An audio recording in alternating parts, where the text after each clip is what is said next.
तुम्ही लांबूनच म्हणा अरे वा छान छान बरे बरे बरे अरे छान दिसतो ना तुला माहिती काय आता मला प्लीज तुम्हाला प्रश्न विचारायचा आहे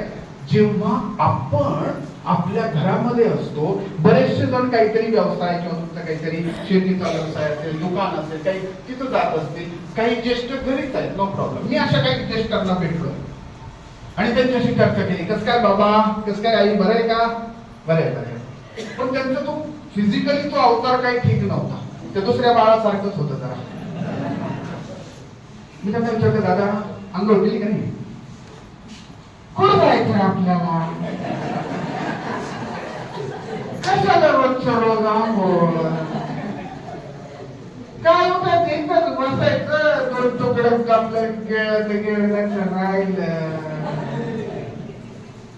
आता तुम्हीच मागाशी कबूल केलं दुसऱ्यापैकी कोणत्या दोन बाळांपैकी कोणत्या बाळात सगळे झाले मगाशी कांकरे सरांनी पण सांगितलं ज्येष्ठ म्हणजे बाळच होता पण आता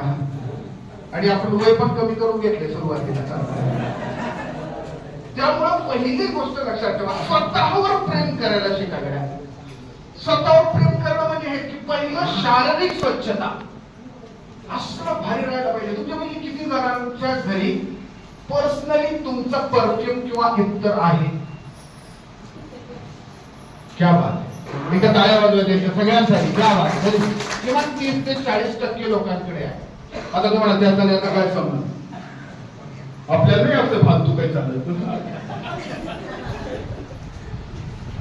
आणि आपण प्रत्येक क्षण असं म्हणतात ना की आयुष्यामध्ये ज्येष्ठ वयात हे घेणार आयुष्यामध्ये आनंदाचे क्षण शोधायचे नाही आता ते खूप झाले क्षण आयुष्यामध्ये आता आनंदाचे क्षण नाही शोधायचे आता प्रत्येक क्षणात आयुष्याचा आनंद शोधायचा म्हटलं असं ते कार्यशाळा सुरू होती असं चर्चा सुरू होती एका ज्येष्ठाला विचारलं काय काका आता आनंदी राहणार की नाही कधी आनंदी होणार सांगा तर त्यांनी मला सांगितलं तुमचं व्याख्यान झालं काय बोलतो म्हणजे कधी तुम्ही आनंदी होणार तू गेले व्याख्यान संपून गेला कोण काय बोलेल कोण काय करणे सांगता येत नाही स्वतःवर इतकं स्वच्छ राहा उद्या तुमच्या घरात आहे ना भूकंप झाला पाहिजे हे सगळं असं खतरनाक उद्या तयार व्हायचं ना सकाळी कमीत कमी अर्धा तास तुम्ही आरशासमोर पाहिजे उद्या हा नाही करून बघा काय करताय भातात चढ लागायला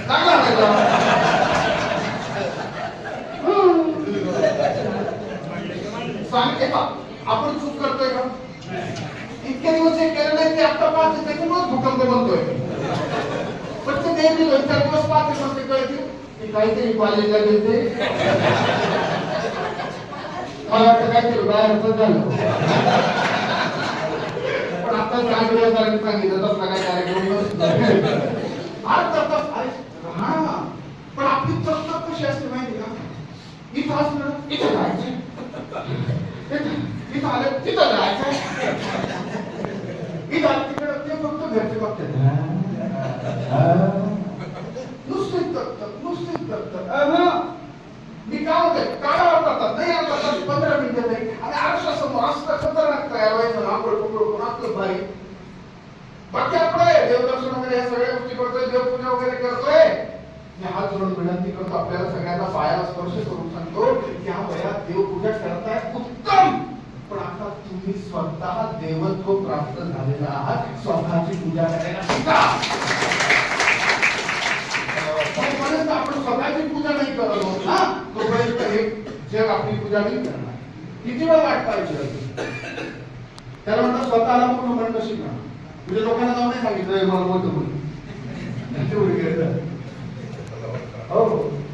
हे आपण स्वतःला आणि मी म्हणतो आणि आम्ही प्रयोग केले ना काही ज्येष्ठ आम्ही एका कार्यशाळा घेतली तिथे ज्येष्ठांना सांगितलं होतं की तुम्ही आरसा समोर पाहताय आणि तयार होताय याचा व्हिडिओ काढून पाठवा थोडा आम्हाला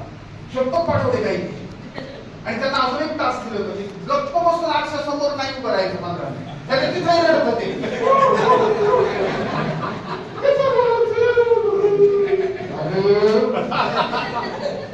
गप्प बसून नाही आरसा समोर पडे ना गाणं बिणं एखादं तुमच्या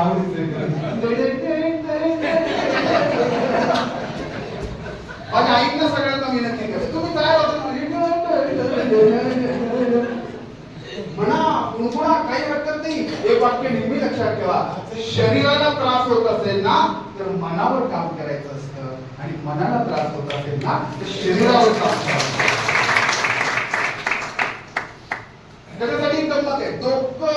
थंड आणि पाय गरम ठेवायचं. आपलं नेमकं उलट आहे, पाय थंड बसलं तर बसलं फेविकॉल सारखं तिथूनच फक्त असं करा तसं करा, असं नाही झालं तसंच नाही झालं. एकदा ऐकते, दोनदा ऐकते, तीनदा ऐकते, मग परत आम्ही एक जण तुम्हाला काय म्हटलं, एक बाबा असंच कार्यशाळेत ते म्हणे सर तुम्ही म्हणताय पण लक्षात ठेवा आपल्या घरात आहे ना, आपल्या घरात आपल्या समोर तुम्ही उभं राहत नाही. काय टाप आहे आपल्या समोर, आपलं पोरग पण आपल्या समोर येत नाही, आपल्या समोर उभं राहत नाही, सुनबाईचं तर कामच नाही, नागपंच पण अशी लांब बनून जातात, आपल्या समोर तुम्ही कुणी उभंच राहत नाही. खरं सांगू वाक्य मनात एक काय आलं, आय एम सॉरी टू से, वाईट वाटेल हे वाक्य पण काय सांगू, शपथ मी असे अनुभव घेतलेत म्हणून सांगतो. अरे तुझ्या समोर उभं राहावं अशा पात्रतेचं तू कोणाला वाटतच नाही. त्या पात्रतेला वेगळा शब्द होता, मी नाही वापरला.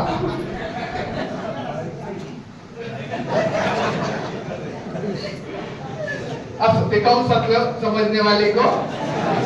क्या बात है. आपण स्वतःलाच इतकं चिडचिड करून घेतलंय ना गरम तव्यासारखं का लोक यायला घाबरतात. लावूनच नको त्यात काय,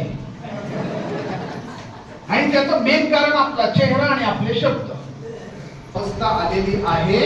की आता तुमचं सीट बदललंय, आता तुम्ही शेजारच्या सीटवर आहात, आता तुमचं लेकरू बसलंय तिथं, मग शांत बसा. शांत बसा म्हणजे नुसतं बसा असं नाही, मी आधी सांगितलं पाय गरम आणि डोकं थंड शांत. आता तिथं बसताना काही कशा बसतात माहिती का, काही इकडे बसतात, आता मस्त बसतात ना रिलॅक्स राजासारखे, अगदी बेस्ट बेस्ट लावा मस्त, आणि लक्ष द्या कसं चालवतोय गाडी, आणि कशाला त्याच्याकडे सारखं बघायचं, इकडे बाहेर बघा की त्याच्यात बाहेर बघा, समोर बघा, तिथं छोटासा आरसा आहे त्याच्यातला थोडासा भूतकाळ पण पहा, बघा मागं काय घडलं, बघा गाडी कुठे चालली आहे, कुठं माझं लेकरू घरी घेऊन चाललंय, कसं चाललंय बघा जरा. आज गाडीत बसलेल्या लोकांकडे पण बघा, काहींच्या बाबतीत नुसतं त्याच्याकडेच लक्ष, आणि हा हा सुध त्याला नीट गाडी चालू देईना. तुमच्या लक्षात येतं मी काय बोलतो, हे डबल मिनिंग चाललंय सगळं. गाडीचं काय म्हटलं ते, आमच्याकडे गाडीच नाही, ती गाडी संसाराची चालली आहे. आता त्याला तिथं सन्मानाने बसू द्या, आपल्याला नाही जमणार ना तर ते त्याला बसू द्या ना, तिथे आनंद घ्या ना. नुसतं त्याच्याकडे बघून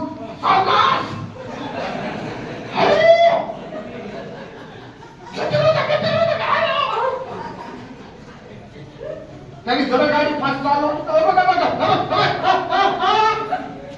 ते सुखासुखी चालवतच, मग ते आपल्याकडे बघत नाही, ते छोटाही कार असतो ना त्याच्यात बघतं मागच्याकडे. आता मागं कोण आहे तुम्हाला माहिती, सोन साहेब असून मग मागून लगेच मी म्हणत होते नका घेऊ,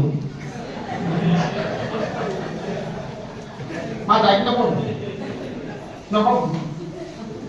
परत मग यायची गतिरोधक आहे, आणि मग सिग्नल आहे, आणि जाऊ दे एखाद्या गतीनं पुढून गाडी बघ हादरा सगळ्यांना.